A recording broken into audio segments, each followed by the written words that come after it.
Welcome to Whole Woman Lab, where we talk about health with an integrative lens, combining Western knowledge and Eastern wisdom to heal all chronic disorders, hormone imbalances, mitochondrial dysfunctions, neuroinflammation, and more.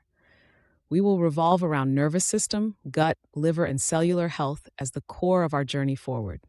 This is a space created for all women, calling power and trust back into their bodies to help them thrive. In today's podcast, we are going to talk all about iron homeostasis. We are going to talk about hepcidin ferroportin axis. We are also going to cover how hormones have such a huge role to play when it comes to iron homeostasis and vice versa. We are going to discuss how copper toxicity has a tremendous effect on disrupting the iron balance in the body. We are going to discuss how estrogen has a huge role to play. We are going to discuss how progesterone, zinc levels matter a lot when we talk about something like iron homeostasis in the body. We're also going to touch base with ADHD, Alzheimer's, Parkinson's, and cases of iron toxicity or high iron overload in the body. We're also going to touch base with your gut health and why stomach acid is so important, so critical when it comes to iron absorption in the body. We are going to discuss how any kind of trauma, especially any early childhood trauma if you have, how it can disrupt your iron absorption in the body, how it can degrade your gut motility, affecting your iron homeostasis. In today's podcast, the main takeaway will be that inflammation is the primary root cause whenever there is disruption to critical essential metals like iron in the body. Let's get started. It's not uncommon in my practice for women to come and tell me, I did my labs and I am low on iron, so I'm just taking an iron supplement. And the more cases I see, the more trends we see now, we cannot ignore the fact that this is disastrous to one's health. We are going to talk about hepcidin ferroportin axis. Before jumping onto the details of it, let's go over how iron is balanced in the body, right? So there are a lot of iron regulatory proteins in the body. They not just dictate how much iron you have. It's not simply about, hey, do I have too much iron or do I have too little of iron? So these iron regulatory proteins, they play a critical role in uptake, in storage, and in recycling of that iron. Yes, your body recycles iron. So even if you're not taking an iron supplement, even if you're not feeding your body every single day with high doses of iron, your body will still function just the same, given there's no inflammation. And here's why I say that. So these iron regulatory proteins, right, they get affected by anything that goes outside in the external environment. They're very sensitive to these signals from the external environment. So imagine a scenario where inflammation is high, right? IL-6, IL-1 beta, TNF-alpha, IL-22, IL-10. These inflammatory cytokines, these markers of inflammation, whenever they are high in the body, what the body does as a protective, adaptive strategy is it promotes hepcidin. Now the question comes, what's hepcidin? Hepcidin is a protein peptide, it's a hormone peptide made in liver. Okay, so your liver senses that there's inflammation in the body, right? Because of maybe pathogens, maybe some gram-negative bacteria, maybe some gram-negative microorganisms. And the body, being so intelligent, what it does, it shuts off ferroportin, DMT1. Now these are transporters, these are carriers that take essential metals like iron to essential organs like heart, like your muscle, like your organs like brain, your liver, right, to keep them functioning well. What happens in cases of inflammation, the body senses that there is danger right now. There are some species, there are some microorganisms in the body that it needs to kill. So the priority is not to keep you nourished by transporting those essential metals. Instead, the priority right now becomes to starve off those pathogens. It becomes to kill that negative species that are hosting your body right now. And body being so wise, so intelligent, it promotes inflammation, it promotes hepcidin. And what happens? Ferroportin, a transporter of iron, is now shut down. So what happens? Your transportation of iron takes a hit, which does not dictate that you are low on iron and your body needs more iron. And this is why before you jump onto taking a ferrous sulfate supplement, before you jump onto diagnosing yourself with anemia, I want you to look at your inflammation levels. What it is anemia of chronic inflammation. Inflammation triggered iron deficiency. The question here arises, what can go so wrong if I still go ahead and take a ferrous sulfate supplement? And here's where the problem really begins. You are going against your biology. Your body is really smart, it's intelligent. This act of shutting down transport of iron was not something to hurt you, to harm you. It was rather to protect you. It was an adaptive strategy from the body in order to save you, in order to starve off those negative microorganisms in your system, right? When you go against this biology and you still stuff yourself with an isolated iron supplement, what happens? Your iron stores go up. Why? Because the inflammation is still high. The transporters are still shut down. Their activity, ferroportin DMT1, is still low. And going against it, now that I'm taking more iron, probably half of it is going to be malabsorbed, and the rest half of it is going to clog my major organs like my liver and my brain.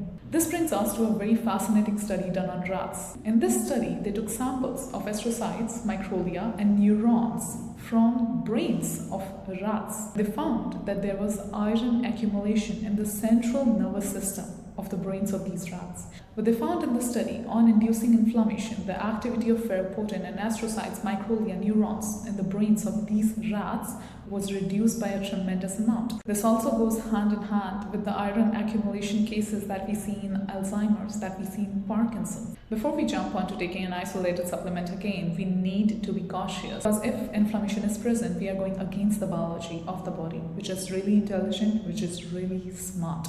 Now let's bring the topic of hormones into this discussion, right? I have an amazing study for you guys here. What they found were 32% of these women complained of heavy menstrual bleeding, and 43% of these women were also showing symptoms of ADHD. This clarifies how important and crucial iron in the body is for the synthesis, for the transport expression of a critical neurotransmitter, dopamine, which plays a huge role when it comes to ADHD-like behaviors. The reason being, whenever there is a reduction in iron, right, the poor transport of iron is taking place in the body, there is a reduction in L-DOPA, which is a critical neurotransmitter, and it has a huge role to play in cases of ADHD. If you are somebody who has symptoms of fatigue, restless leg, dizziness, palpitations, irritability, you may want to check your inflammation levels along with your iron panel. Here's how hormones play a role in this picture. We just saw this research paper that said 43% of women had ADHD symptoms, and 32% of these women also had heavy menstrual bleeding. And the whole database is of women who are iron deficient. So it really gets us thinking, all the cases of estrogen dominance, your endometriosis, your fibroids, your cysts, your headaches, your PMS, your anovulatory cycles, everything that shows me high estrogen in the body or low luteal progesterone in the body. It also shows up with cases of PMS. It also shows up with cases of iron deficiency anemia or anemia of chronic inflammation. And here's why estrogen has such a key role if we want to balance iron in our body. We need to regulate your hormones. We need to bring them into balance. And the reason being, iron detoxifies in the body through phase 2 and phase 1 of liver routes, liver pathways. If you're estrogen dominant and your body is not able to detox the excess estrogen in your system, maybe your liver is not functioning as optimally, what is going to happen? Your liver is already taking an excess burden of an excess estrogen running system. Now let's come back to the biology again. The priority of the body right now is not to promote iron homeostasis in the body. It is to get the excess estrogen out of the body. And this brings us to the discussion of why hormones are so important. The regulation of hormones is so important before you jump on to taking a ferrous sulfate isolated supplement again. Talking again about hormones, I have this another fascinating research for you. So this study was done on all the women struggling with depression, okay? All the women who complained of depression. 45% of these women tested positive for copper toxicity. And if I'm talking about iron homeostasis, I don't know about your doctor, but being in the functional health space, we cannot have a discussion about iron homeostasis without talking about other critical elements like copper. Now ladies, this one is for you, and I want you to hear this very carefully.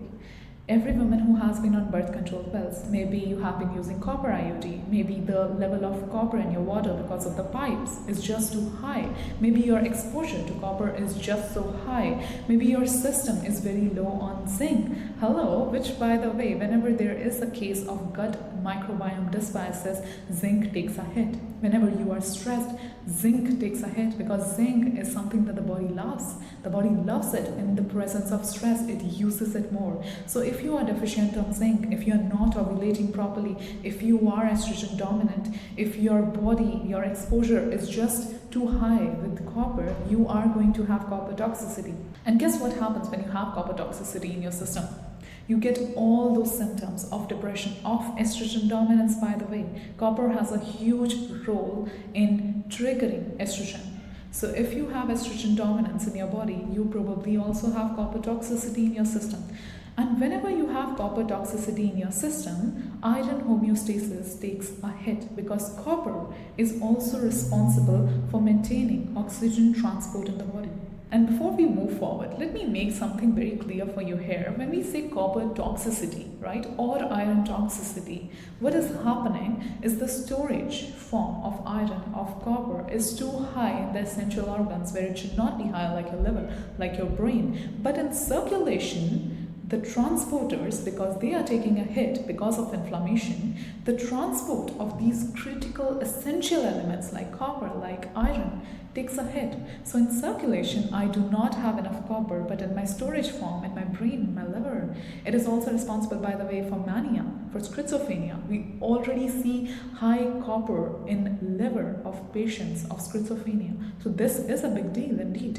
So whenever we see cases of copper toxicity in the body, but low copper in circulation, there is something called tryptase that goes high. Whenever copper is low in circulation, tryptase goes up. What it does, it triggers the activity of mast cells. Now we have a population struggling with MCAS, mast cell activation syndrome. Now we have huge amount of women struggling with estrogen dominance, struggling with histamine issues. And guess what? This is interlinked to your iron homeostasis. This is interlinked to inflammation, shutting down the transports in the body. Here's another problem with copper toxicity. Whenever copper is toxic in your system, it also makes way for aluminium toxicity. It also paves way for lead toxicity, for mercury toxicity. So this indeed is how you get heavy metal toxicity in your system. How to tell if you have iron toxicity in your body?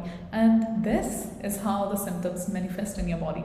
So if you have anything like hostility, anger, that's a classic hallmark sign. Schizophrenia, maniac behaviors, that's a classic sign of some element toxicity in your body, possibly copper, possibly aluminium, lead, mercury. And guess what they teach us in traditional Chinese medicine? Because I love to blend Western and Eastern worlds together. What they teach us in TCM, traditional Chinese medicine, is liver houses anger and resentment. So if you have been angry, your liver is going to take a hit. If you keep holding on to resentment, to grief, grudges against people, your liver is going to get upset. And an upset liver does not function well. It does not have time to prioritize transportation right now when it is dealing with your emotions at the moment. So the first step to healing really begins with nervous system regulation. And this brings us to the topic of why gut health plays such a critical role when we talk about iron absorption. Okay, coming to gut health, your body, your gut only absorbs 1 to 2 mg of iron in a day. That's it. So I know all those people taking about 25 mg to 30 mg ferrous sulfate in a day, and they're like, oh my god, I'm balancing my iron. Maybe you are not. Maybe you are leading to an excess iron overload in your system. So hey, be cautious. Just bring the inflammation down. Your body knows how to do the job. Coming back to gut health, your stomach acid levels are critical to absorb iron in your system. So if you have something like H. pylori, you get bloated very easily. If you have been having symptoms of high parasites in the body, if you have been exposed to parasitic infection in the past, if you defecate very early, if you have loose stools, if you have constipation, there is a high chance that you are not going to absorb the iron even if you're taking it. So hence, gut health becomes so critical. Hence, digestive health becomes so crucial to heal before we jump onto supplements.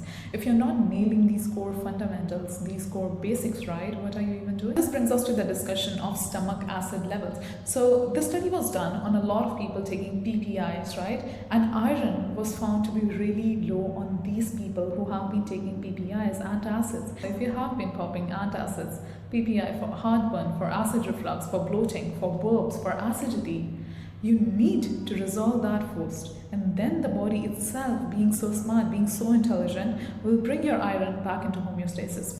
Going a little down the ladder, if we talk about small intestines, because a lot of absorption of iron happens here. If somebody is struggling with past life trauma, if somebody is struggling with childhood trauma, early life trauma, if their central nervous system is really not regulated, if they get stressed too easily, if their perceived stress is way too high, there's a high chance that they are going to struggle with constipation. If they hold back too much, they are going to have a lot of issues emptying the bowels. If they have been having a history of mold toxicity, which really affects the liver because it detoxifies through the liver and liver produces bile, and bile acts as a laxative. So if you're having issues with constipation, we also want to look at your liver health. We want to look at your mold exposure. We want to take into account how is your central nervous system health doing? Are you stressed too often or not? How's your vagal tone? How's your motility? And if all of this is in check, then we can talk about, do you still need iron? Are you still iron deficient? How's your diet looking like? Because these major fundamentals of your bile production, of your mold exposure, how much mold your body is hosting right now, how's your liver working, how's your motility, how's your vagal tone, this is the first discussion on table, even if you step into functional world. And especially for those who are really high on perceived stress, right? Whose stress resiliency is really poor, afraid very quickly, you really want to pay attention to your gut health. You really want to regulate your nervous system first in order to heal your body, in order to bring safety back into your body. When the body feels safe, everything will be nailed by itself. You do not need to externally depend on a supplement before you develop safety within. So within comes first, and then we dive out, we explore out, we go out, we build safety in the external world once we are safe with our own bodies. Hence, central nervous system regulation acts, somatic workouts, EFT tapping, internal family dynamics, just healing all of that. Critical part when we talk about holistic healing. Now, let's come to my favorite topic, autoimmunity, because I have battled this all my life. I'm going to discuss about TPO, Hashimoto's thyroid hair specifically. If we look at TPO, that is also dependent on iron. So a lot of women that I work with, and they tell me, hey, I have cut out gluten, but I'm still not healed. Yes, it's because cutting things out is only a band-aid solution so that your body is not going to react. Cutting gluten is a tremendous positive step forward towards healing yourself, towards not creating more inflammation in the body because of molecular mimicry that gluten does. But at the same time, you need to support your body into further healing. Cutting out gluten is just first step of the picture, my love. The next step really brings forward to us, what more do we need to do? How do we battle off that inflammation? Why am I inflamed in the first place? Is there any species like Candida, like E. coli, like H. pylori, any parasitic infection, any staph infection? Are there any species that are leading to more and more inflammation, elevating your IFN gamma activity, further elevating your cortisol? Yes, that's how cortisol is activated. Cortisol itself is an adaptive strategy from the body in order to protect you, in order to kill off those pathogens. So all these women who really talk about taking chamomile tea, ashwagandha for kind of just like healing the nervous system, oh yes, that's a lovely first step, but we need to ask the body more. We need to ask the body more.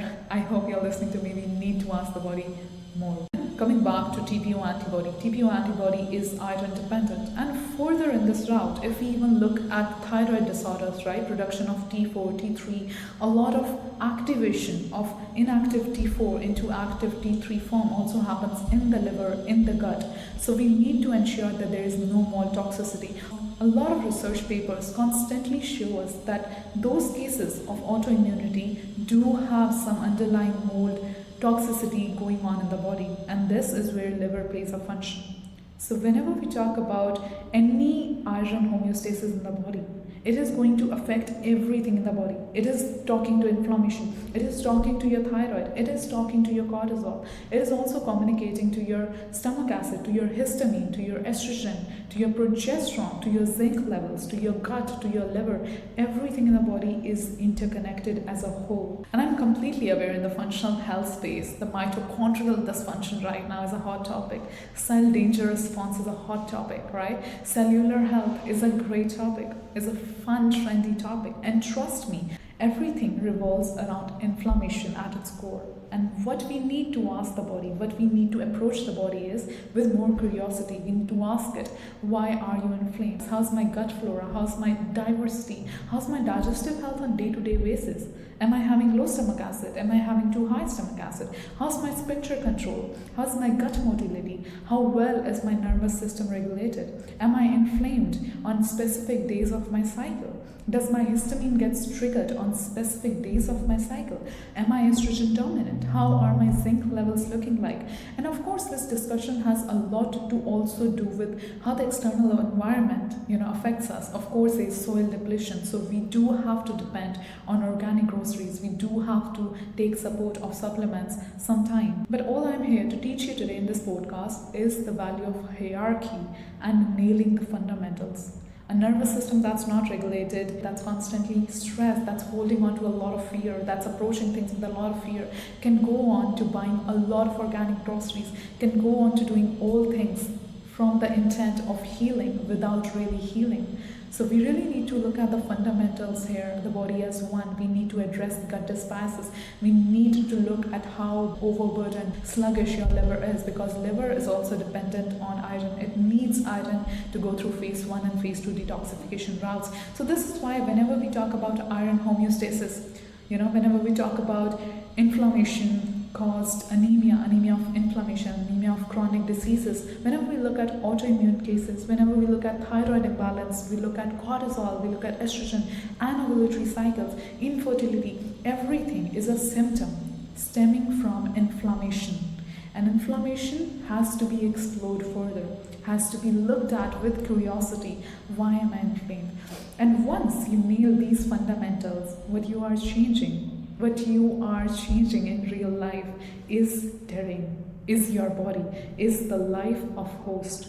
Once you change your terrain, the terrain theory plays a huge role. The moment you change your core fundamentals, the moment you evolve as a human being, the moment you regulate your nervous system, you eat well, you sleep on time, you exercise, you make sure that your gut health is healed, you make sure that your liver is robust, you make sure that you focus more on nutrient-dense foods over calories. The moment you rest back, the moment you connect back to nature, the moment you let nature advise you, dictate you, guide you in life, that's when you change your terrain. That's when you become adaptive, strategically, smartly adaptive to deal with everything. Then you can go into a space full of mold, but still your liver will be strong enough to deal with it. And the first hit of stress won't leave you itchy, won't leave you anxious. On day-to-day basis, you will not have heart palpitations. That is when you will not wake up feeling inflamed. That is when you will not worry about nitpicking every single time you eat gluten or not.